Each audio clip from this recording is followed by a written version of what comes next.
La cábala es una de las formas de misticismo más ampliamente extendidas. Sus seguidores creen que la decodificación de sus textos antiguos revelará las respuestas de los grandes misterios de la vida. En el siglo XXI, algunas celebridades como Madonna o Britney Spears han emprendido una interpretación moderna de la práctica. Sin embargo, la extensión de la cábala ha suscitado controversias. Sus partidarios más estrictos advierten de que esta práctica mística alberga peligros ocultos. A lo largo de la historia, sus seguidores han codificado los escritos para proteger los secretos de la cábala.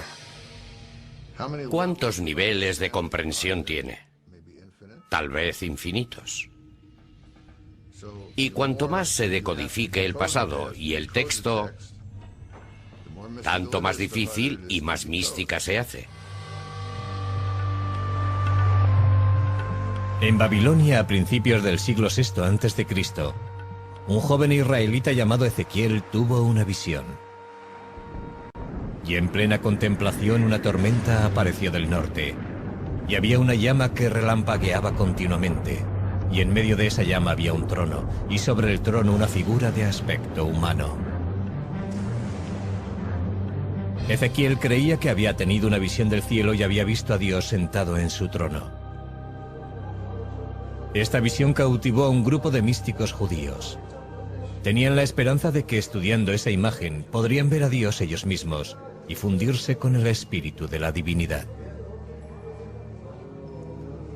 Los judíos que persiguen una experiencia mística intentan recrear la experiencia de Ezequiel, y aquello se convirtió en el modelo de la mística judía hasta la aparición de la cábala. En el siglo II de nuestra era, el Imperio Romano dominaba lo que hoy es Israel. Los judíos que practicaban su fe de manera abierta eran asesinados u obligados a exiliarse.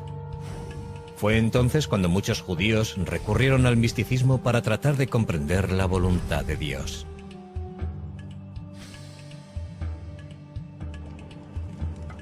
El rabino Simón Bar Yochai fue uno de aquellos hombres que buscaban respuestas. El rabino Simón fue un gran defensor del pueblo de Israel y enseñaba que aquel tenía una intimidad especial con Dios. Tras verter comentarios críticos de los romanos, fue condenado a muerte y tuvo que exiliarse. Según los textos judíos, Bar Yochai se escondió de los romanos durante 13 años en esta cueva de Pekín, en Israel. Aquí meditó sobre Dios y el universo, utilizando la Torá, las escrituras hebreas, como guía. Sus métodos únicos y su práctica devota le convirtieron en una de las figuras clave de la historia de la cábala. Como Bar Yochai, otros pequeños grupos de místicos judíos empezaron a tratar de alcanzar una mayor comprensión de Dios. Como Dios no iba a ellos, decidieron ir ellos hacia Dios. Buscaban algún tipo de experiencia de la divinidad. Usaron ciertas técnicas de meditación que los llevaban a una especie de trance hipnótico. Sus actividades se mantienen ocultas. Los místicos advierten de que esta práctica puede ser muy peligrosa para la gente corriente. Antiguas leyendas hablan de novicios que enloquecieron o incluso murieron por no estar preparados para enfrentarse a las poderosas fuerzas espirituales que se desencadenan. Si no eres lo bastante puro y modesto, Dios puede no aceptarte y puede que no permita que se realice ese viaje. Los místicos creen que a través de la meditación pueden alcanzar una visión de Dios como la que experimentó el profeta Ezequiel. En esa visión, la entrada del cielo está bloqueada por una serie de puertas. Los místicos deben atravesarlas antes de alcanzar a Dios. Las entradas están guardadas por ángeles amenazadores que no permiten que los indignos entren en el cielo.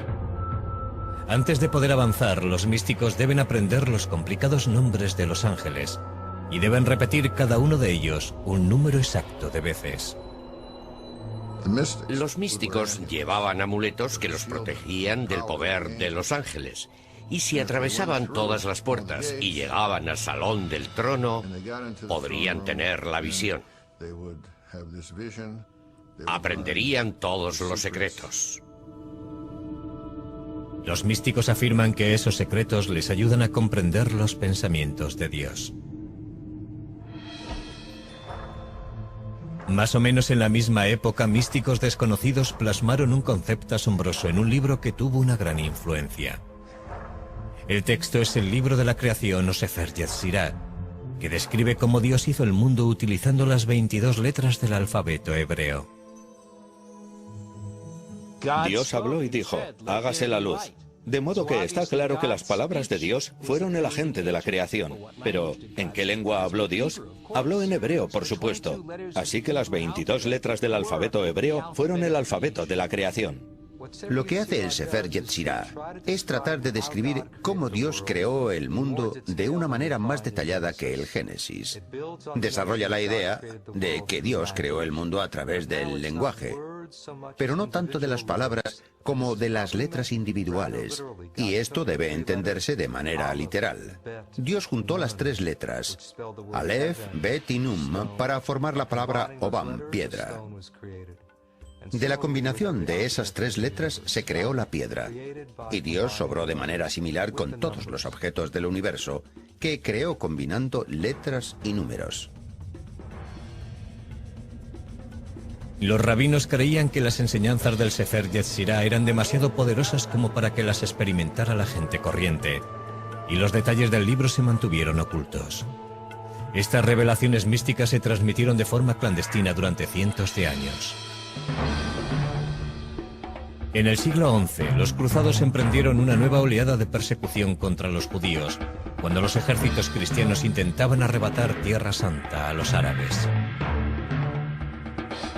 Huyendo de la tortura y la muerte, los judíos se desperdigaron por Europa y el Próximo Oriente, llevando sus tradiciones secretas a sus nuevos lugares de asentamiento. Para el siglo XIII, las enseñanzas místicas se habían extendido en las comunidades judías de lo que hoy son Alemania, Francia y España. El término cábala, que significa recepción en hebreo, se empezó a extender para describir esa práctica. Estamos hablando de un pequeño grupo de profesores y rabinos judíos, personas dedicadas a la vida espiritual, que estaban reuniendo las tradiciones primitivas, desarrollando técnicas de meditación y recreando la imagen de Dios de una manera muy asombrosa.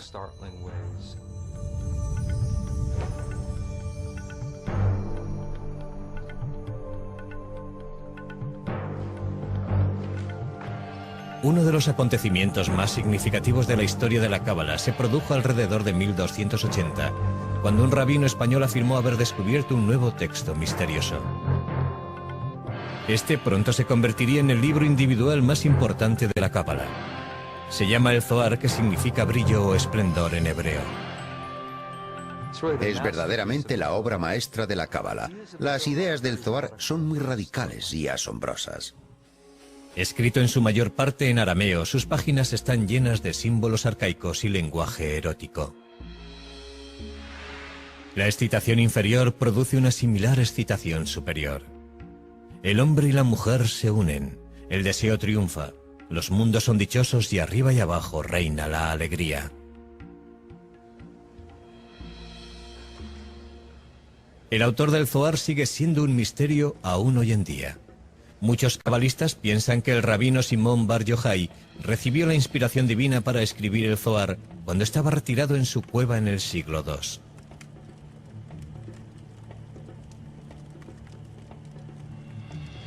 Otros sospechan que el manuscrito fue escrito 1000 años después, probablemente por un cabalista hispánico o por un grupo de varios rabinos. Está escrito en arameo por alguien que no dominaba demasiado esa lengua. Y encontramos en el Zohar palabras del portugués o castellano medievales. Así que la cuestión que los estudiosos han debatido durante un par de cientos de años es: ¿quién lo escribió y cómo sucedió? Pero el mayor misterio del Zohar se encuentra en el interior de su texto místico. Hay que trabajar mucho para descifrarlo. Y por eso resulta atractivo. Porque este hermoso juego te hace participar, mostrando y escondiendo.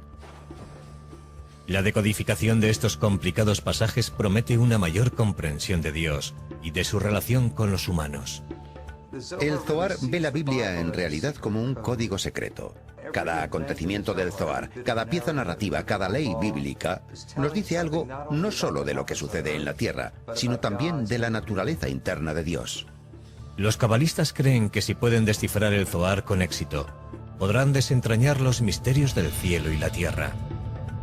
Uno de esos secretos es una asombrosa revelación sobre el cuerpo de Dios y su sexualidad.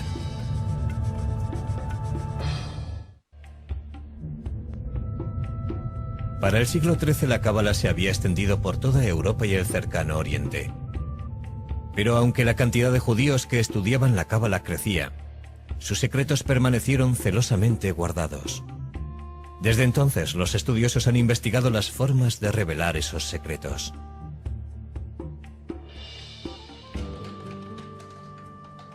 En Berkeley, California, Daniel Matt trabaja rodeado de estas copias del Zohar, el manuscrito más misterioso y reverenciado de la cábala. Su estantería está llena de versiones y comentarios en arameo, hebreo, inglés y francés, procedentes de bibliotecas de todo el mundo. Espera poder completar la primera traducción inglesa del Zohar basada en los textos originales en arameo. Este ambicioso trabajo es el más reciente intento de comprender un libro que ha desconcertado a los eruditos durante más de 700 años. Yo no quiero arruinar el misterio de las cualidades extrañamente crípticas del Zohar, pero estoy intentando hacerlo accesible al lector contemporáneo. El Zohar es posiblemente el texto judío más difícil de traducir. La mayoría de sus alrededor de 2000 páginas están en arameo, una lengua antigua que debió de utilizarse para complicar aún más el proceso de decodificación. En la superficie, el Zohar es una novela que sigue al rabino Simón Bar Yochai y un grupo de rabinos en un recorrido por lo que hoy es Israel. Vagan por las colinas de Galilea compartiendo sus enseñanzas secretas y topándose de vez en cuando en su camino con extraños personajes. Los cabalistas creen que la historia esconde pistas que pueden explicar los significados de la Torá, las escrituras hebreas. Repasando el libro del Génesis pueden encontrarse varios ejemplos. Aquí el Zohar le da la vuelta al relato tradicional de que Dios expulsó a Adán y Eva del jardín del Edén. La interpretación del Zohar expresa una creencia revolucionaria, que los humanos pueden dirigir a Dios. El Zohar plantea una cuestión muy radical, la de quién echó a quién del paraíso. Y el Zohar enseña realmente que fue Adán quien expulsó a Dios del jardín. Es como si aún viviéramos en él, pero no nos damos cuenta porque hemos expulsado a Dios. Hemos perdido el contacto con la dimensión espiritual y nuestro reto es recuperar esa conciencia, esa intimidad con la divinidad. Cuanto más ahondan los cabalistas en el Zohar, más crípticas se hacen sus palabras. Tiene un sistema simbólico muy rico. Es un medio deliberado de mantener el Zohar al alcance solamente de las élites. Sus autores probablemente pensaron que solo aquellos que eran suficientemente espirituales podrían descifrarlo. El principal código simbólico del Zohar es el de los 10 aspectos de la personalidad de Dios, los 10 Sefirot. Una interpretación muy popular muestra estas características como un mapa del cuerpo de Dios. Los cabalistas creen que si pueden entender la anatomía de Dios, pueden aprender cómo funcionan sus poderes. Estos dibujos antiguos muestran que el cuerpo de Dios es similar al de los humanos. La parte superior simboliza la cabeza de Dios, que es el origen de la voluntad, la sabiduría y la comprensión. Debajo encontramos los órganos y extremidades, distribuidos simétricamente y que representan el amor, el poder, la belleza, la eternidad y el esplendor. La parte más inusitada del diagrama contiene imágenes de sensualidad. La novena parte de Dios, llamada el fundamento, el falo o la fuerza vital de procreación del universo. Pero según las Sefirot, Dios también tiene componentes femeninos. El elemento final, que suele recibir el nombre de Shejina, representa a la mitad femenina de Dios. Esta imagen ponía en cuestión la antigua visión de un Dios estrictamente masculino. Lo que encontramos aquí por primera vez es que este aspecto femenino, el consorte femenino de Dios, es también divino, es parte de la divinidad. Así que unir las mitades masculina y femenina de Dios se convierte en el objetivo de todo el sistema de las Sefirot. Y el Zohar describe esa unión en términos muy gráficos. En realidad hay una historia de amor en Dios y una unión sexual. Y ese es un elemento muy llamativo del Zohar que probablemente ha provocado una gran atracción en algunos aspectos. Este complicado sistema apoya la enseñanza cabalística de que los humanos afectan a Dios. Los estudiosos del Zohar creen que los actos humanos unen las partes masculina y femenina de Dios.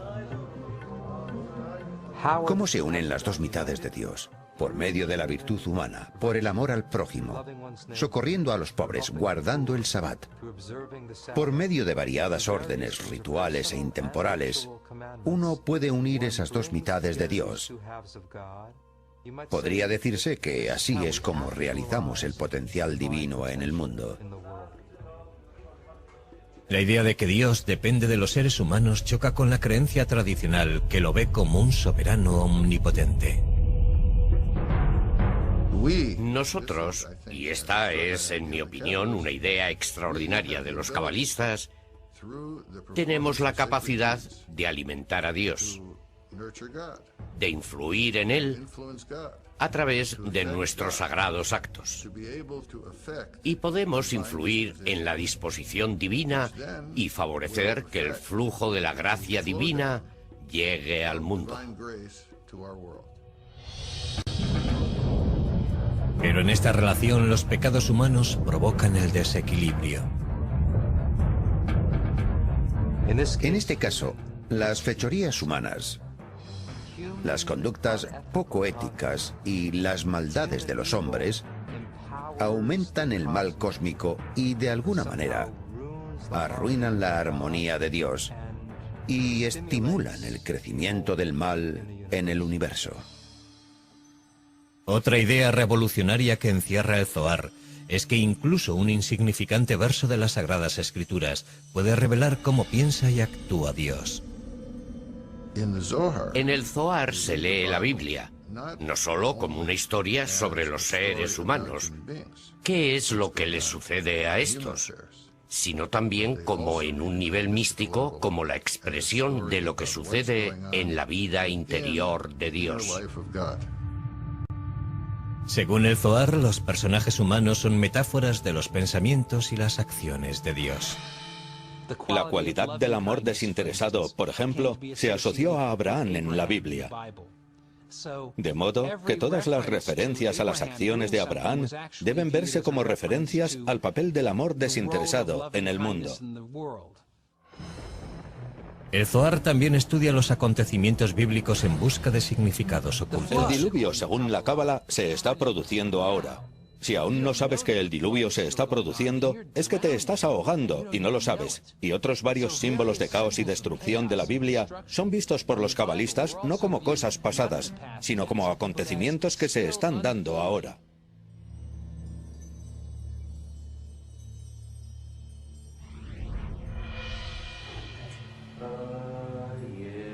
Mientras los místicos continuaban explorando nuevos misterios en el Zohar, otro cabalista hispano del siglo XIII ideaba un nuevo método y modo de unirse a Dios. La técnica de Abraham Abulafia contemplaba una meditación intensa y movimientos parecidos al yoga. Sus seguidores usaban ciertos movimientos de las manos y la cabeza para concentrarse en las letras de la Biblia hebrea. La idea más antigua es que Dios tiene muchos nombres y que esos nombres tienen poder absoluto. Abulafia quiso hacer una lectura de la Biblia, según la cual toda ella habla solamente de cómo Dios transforma los nombres y los verbos hebreos corrientes en nombres divinos. Uno de los nombres divinos que usó Abulafia es el nombre de 72 letras tomado de 3 versos del Éxodo. Cuando las letras de esos versos se combinaban de acuerdo con las instrucciones de Abulafia, formaban uno de los nombres secretos de Dios. A través de la meditación intensa sobre esas letras, Abulafia creía que la mente humana y la mente de Dios podían acabar uniéndose. Algunos cabalistas afirman que Moisés meditó sobre ese nombre para conseguir separar el Mar Rojo.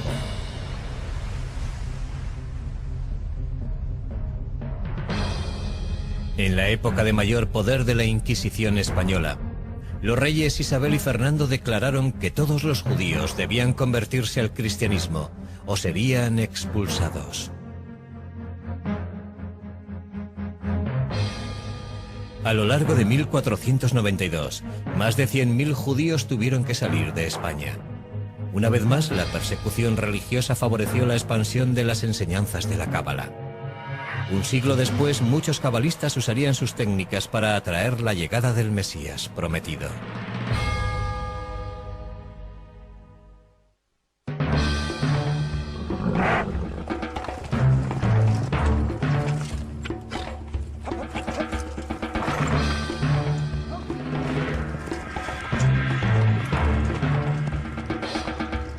En 1492 la Inquisición española expulsó a decenas de miles de judíos, enviándoles al exilio. Muchos huyeron a Tierra Santa. A 140 kilómetros al norte de Jerusalén, en la región de Galilea, místicos judíos conocidos como cabalistas se establecieron en la ciudad de Safed. Unos cuantos cabalistas se dirigieron a Galilea, en parte atraídos por el rabino Simón Bar Yochai, el héroe del Zohar que había recorrido la región. Hoy en día las polvorientas y zigzagueantes calles de Safed están ocupadas por artistas y flanqueadas por galerías. Hace 5 siglos, sin embargo, los cabalistas creían que el Mesías recorrería algún día estas mismas calles. En una de las escrituras se dice que cuando el Mesías venga a Jerusalén, aparecerá en primer lugar en Galilea, de modo que querían ser los primeros en verlo. El texto místico conocido como el Zohar enseña que el buen comportamiento aumenta los poderes de Dios sobre la tierra.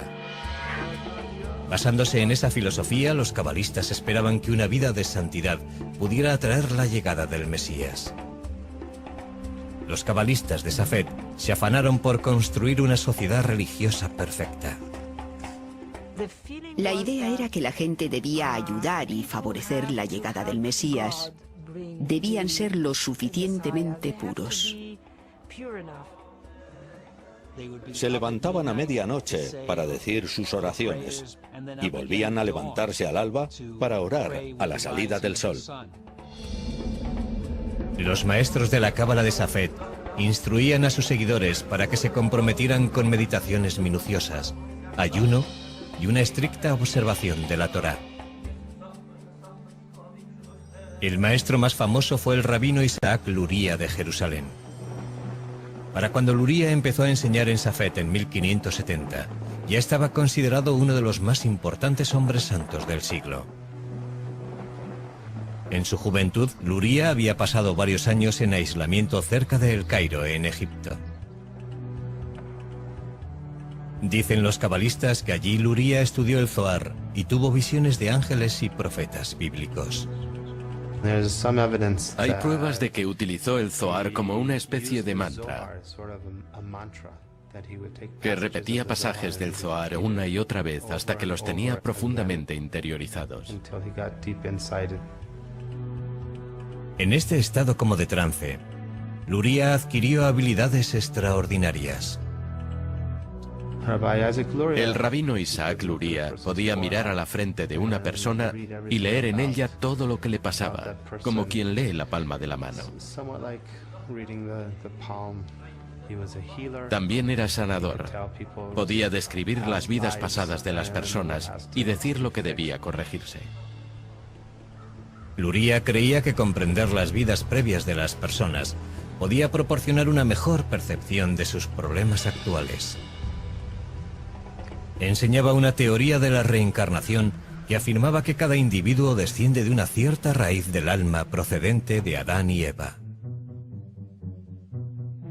Uno desciende de Caín o Abel, o de alguno de los 3 hijos de Noé, Sem, Cam o Jafet. De modo que al menos tiene 5 opciones de tener una raíz básica, y esa raíz determina la esencia de tu naturaleza. Con la ayuda de Luria, muchos cabalistas buscaron sus conexiones con el pasado. Este cementerio de los alrededores de Safed desempeñó entonces un papel importante, pues los cabalistas intentaban hallar las tumbas de sus encarnaciones previas. Tomaban el alma del muerto que yacía en aquella tumba y hablaban con la voz de aquel.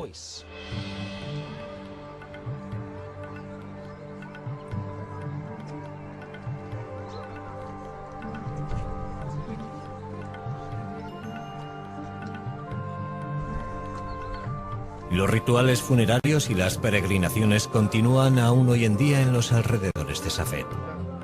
Aquí los adeptos se reúnen en la tumba del rabino Simón Bar Yochai. Algunos practican las enseñanzas de Luria.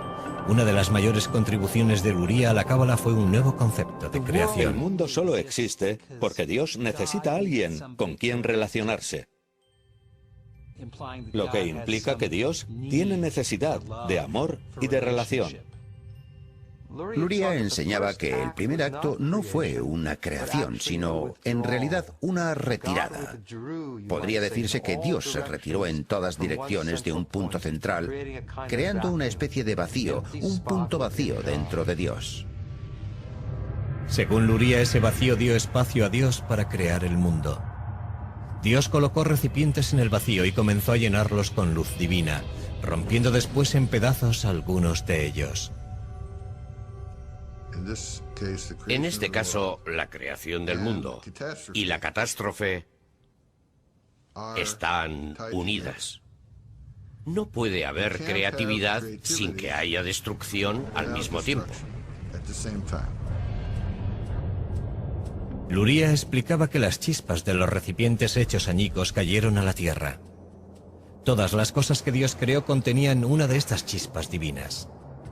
Según Luria, los humanos pueden hacer que estos fragmentos de espíritu divino se vuelvan a reunir con Dios a través de las buenas obras. Nuestras obras pueden reparar el mundo superior, y cuando todas esas chispas estén restauradas, uno obtiene la redención mesiánica. En 1572, cuando Isaac Luria murió de una peste, muchos cabalistas temieron que su muerte fuera un castigo por haber revelado secretos prohibidos. Fue un revés para las expectativas de redención. Desde entonces, Safed languideció hasta finales de siglo.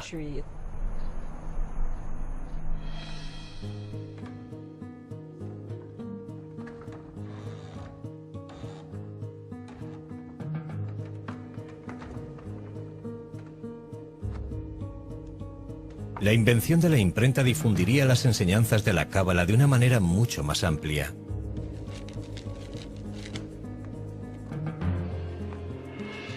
Para la época de la muerte de Luria, ya había a disposición del público muchas copias del Zohar y de diferentes manuscritos de Safed.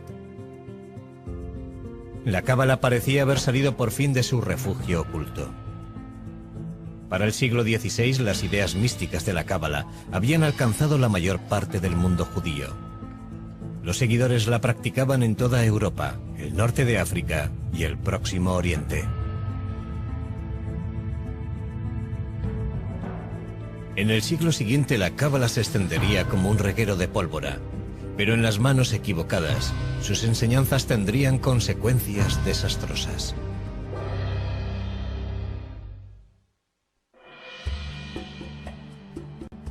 El siglo XVI se caracterizó por la expansión sin precedentes del tipo de misticismo judío conocido como Cábala. Comenzó cuando el Zohar y otras obras místicas se tradujeron al latín. Los filósofos cristianos estaban ansiosos por estudiar la Cábala y creían que podría ayudarles a resolver los misterios de su propia fe. Tienen un gran interés por la Cábala, especialmente porque el Zohar se escribió más o menos en la misma época de Jesucristo. Y de ahí suponen que contiene un judaísmo puro y no contaminado de la época de Cristo, que confirmaría las verdades del cristianismo. Esta creencia fue la base de lo que se ha dado en llamar Cábala cristiana. Los pensadores del Renacimiento también usaron la Cábala para comprender las obras de Pitágoras y Platón, cuyas filosofías reflejaban aspectos del misticismo judío. Algunos eruditos afirman que el filósofo Gottfried Leibniz, que inventó el cálculo, e incluso Isaac Newton estudiaron ideas cabalísticas. Yo no afirmaría que la ciencia moderna está basada en la Cábala, pero sí es verdad que las personas que crearon la ciencia y la filosofía modernas tenían gran interés en ella. Mientras, la Cábala estaba siendo estudiada también por dos hombres que inadvertidamente provocarían una de las mayores catástrofes de la historia de la Cábala. Sabetay Zevi nació en Izmir, actual Turquía, en 1626. En su juventud, Zevi padeció repetidas pesadillas sobre ataques demoníacos y recurrió al Zohar en busca de respuestas. Sabetay Zevi era en apariencia un brillante joven, pero problemático, que sufrió una crisis maníaco-depresiva a los 40 años. Los estudiosos piensan hoy que Zevi alternaba estados de depresión profunda y euforia maníaca. El clímax llegó cuando concertó un simulacro de matrimonio entre sí mismo y un rollo de la Torá. La naturaleza de su aflicción le llevaba a violar periódicamente los mandamientos de manera pública, y por ello era expulsado de la comunidad en medio de un gran escándalo. Desterrado de varias comunidades judías del Imperio Otomano, Zevi huyó a Jerusalén, donde anduvo vagando por las calles recitando cantos cabalísticos. En 1665 Zevi conoció a Nathan de Gaza, un joven estudiante de la Cábala. Ambos pasaron varias semanas juntos recorriendo lo que hoy es Israel. Con el tiempo, Nathan acabó convenciéndose de que Zevi era el Mesías. Así Nathan proclamó que el Mesías había aparecido. Y la buena nueva viajó de sinagoga en sinagoga por todo el Imperio Otomano y hasta Europa. Para 1666 todo el mundo judío estaba cautivado por la llegada del Mesías. Sabetay Zevi era un maníaco depresivo, pero era un maníaco depresivo muy carismático que reunió a un montón de gente a su alrededor. Otras personas pensaron que el tiempo había madurado y que aquello debía de ser lo que estaban esperando.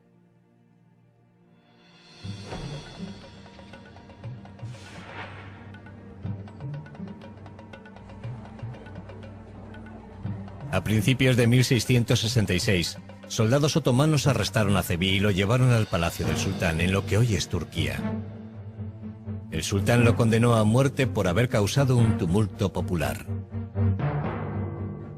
El sultán le hizo una oferta de las que hoy diríamos que no puedes rechazar. Es decir, o te conviertes al Islam o te corto la cabeza, porque si tú eres el Mesías y te corto la cabeza podrás volver a ponerla en su lugar. Si Sabetay Zevi estuviera buscando el martirio, habría provocado un fenómeno parecido al de Jesús. He aquí el Mesías que muere por su fe. Pero Sabetay Zevi tomó la salida fácil y se convirtió al Islam. Cuando Zevi salió del palacio del sultán convertido al Islam, un puñado de sus seguidores siguió su ejemplo y se convirtió también. Pero la gran mayoría de los judíos se sintió ultrajada. Los judíos acusaron a los cabalistas de herejía y culparon a la Cábala de haberlos llevado por el mal camino. Yo creo que uno de sus mayores efectos fue convencer a la gente de que el misticismo era una mala cosa. De que el misticismo era peligroso y conducía a cosas terribles. Y es aquí donde se establecen restricciones cada vez mayores y más severas. ¿Y sobre qué gente puede estudiar la cábala y hasta qué punto debe extenderse? En la Europa oriental continuaron floreciendo unos pocos círculos cabalísticos. Entre ellos el grupo cuya práctica se conoció como hasidismo. Un rabino y místico al que llamaban el Baal Shem Tov, o maestro del buen nombre, se convirtió en el dirigente del movimiento hasídico a principios del siglo XVIII. El Baal Shem Tov unificó otros círculos místicos que operaban bajo su ámbito, por así decirlo.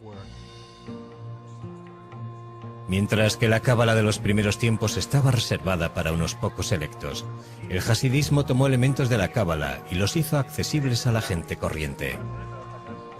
Al contrario de la estricta meditación y estudio que exigía la cábala primitiva, el hasidismo subrayaba la celebración del Dios en la vida cotidiana. El hasidismo también animó a hacer un intercambio más abierto de las ideas cabalísticas. Hay un impulso democrático en el hasidismo. Cualquiera puede servir a Dios y cualquiera es amado por Él si descubre la chispa.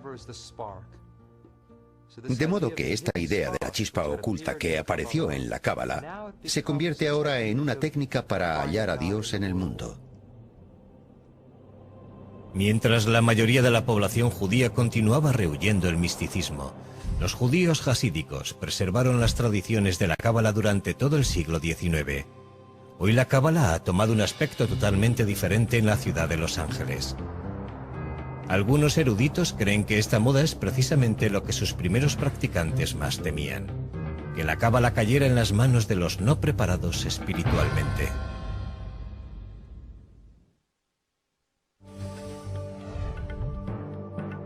La cábala consiguió una gran popularidad por primera vez a finales del siglo XVII. Pero cuando la práctica mística se relacionó con un falso mesías, los cabalistas de Europa y el Próximo Oriente empezaron a ser rehuidos por todos. En los siguientes 250 años, la cábala permaneció en las sombras de la vida judía. En la década de 1930, un historiador alemán llamado Gerson Sollen redescubrió las enseñanzas del misticismo judío. Se pasó muchos años viajando por las bibliotecas de Europa y catalogando y leyendo estos manuscritos, algunos de los cuales no se habían siquiera abierto en décadas e incluso en siglos. Podría decirse que hizo que este material fuera accesible al mundo occidental. Cuando el Tercer Reich de Hitler extendió el terror por toda Europa, los judíos se encontraron tratando de entender la persecución, tortura y muerte a la que su gente tenía que enfrentarse. La creencia de la cábala de que las malas obras pueden hacer desequilibrar el universo quedó trágicamente confirmada por el Holocausto. Con 6 millones de judíos muertos, el mundo había alcanzado una de sus horas más oscuras.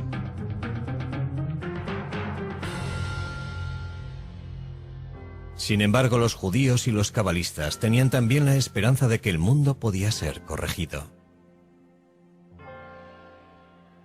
En tiempos de crisis, en tiempos de sufrimiento en el que la gente trata de mantenerse en pie y satisfacer sus necesidades de orden, de comprensión y de realización, el misticismo puede proporcionar algunas respuestas a todo ello.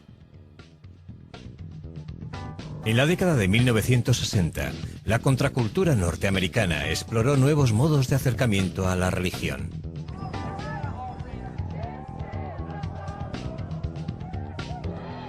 Uno de aquellos hombres interesados en el mundo espiritual era Philip Berg, un rabino de Nueva York. A finales de la década, Berg viajó a Israel, donde ahondó en las enseñanzas de la cábala. Berg se dedicó entonces a estudiar esta antigua práctica. Su objetivo era compartir la cábala con las masas. La reformuló, presentándola de un modo en que alguien no versado en los textos cabalísticos y que no sepan nada de judaísmo pudiera entender estas ideas y aplicarlas a su modo de vida. La interpretación simplificada de la cábala que hizo Berg se extendió rápidamente. A principios de la década de 1970, Berg abrió su primer centro de la cábala en Tel Aviv. Durante la década de 1980, Philip Berg y su familia construyeron un imperio de la cábala con base en Los Ángeles. Hoy en día, lo que se conoce como el centro de la cábala tiene varios millones de seguidores en casi 100 ciudades, lo que le convierte en la mayor organización cabalística del mundo. Aquí, en la sede central de Los Ángeles, la cábala ha atraído la atención de famosos que buscan una dimensión espiritual a sus vidas. Los dos hijos de Berg ayudaron a promover la idea de que, a diferencia de la restringida cábala del pasado, esta práctica está abierta a todos. Nosotros ofrecemos la cábala a todo el mundo, sin limitaciones de raza, sexo, religión ni de ningún tipo. Estamos entusiasmados por la posibilidad de ofrecer esta sabiduría que ha estado oculta a las masas, haciéndola accesible, comprensible y práctica. Abriendo sus puertas a todos, el centro de la cábala ha despertado durísimas críticas. Ahora tenemos a todas esas estrellas de Hollywood subiéndose al carro de la cábala, pero muchas de ellas ni siquiera son judías ni observan la ley judía. Y dudo de que estén estudiando la verdadera cábala. Suelen decir cosas como, aquí hay un nombre sagrado, o una práctica santa, que puede darte cierto poder cabalístico. El centro de la cábala hace hincapié en antiguas prácticas, como la meditación sobre los 72 nombres de Dios, y organiza peregrinaciones a los lugares cabalísticos de Israel, como la que Madonna hizo en 2004. Que una estrella del pop como Madonna adopte la cábala es pseudoespiritualidad moderna. Realmente es un trato hecho en los cielos entre el centro de la cábala y Madonna. También se ha popularizado llevar objetos religiosos como las cintas rojas que se atan en la muñeca para protegerse de las fuerzas del mal. La cábala práctica, el mundo de los amuletos y todo eso, es un aspecto que la gente puede tocar. Se puede leer y sentir que es algo físico y concreto. Pero son cosas que la cábala teórica apenas toca y de las que no se ocupa. La nueva cábala es estudiar la cábala no para comprender el universo, sino para hallar un modo práctico de mejorar tu vida.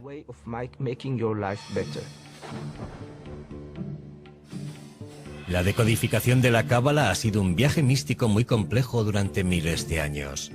Y la búsqueda del control de sus secretos sigue hoy en día. Creo que hay una lucha por la posesión del conocimiento cabalístico, por ver quién está en posición de interpretarla y explicar su valor y significado al mundo moderno.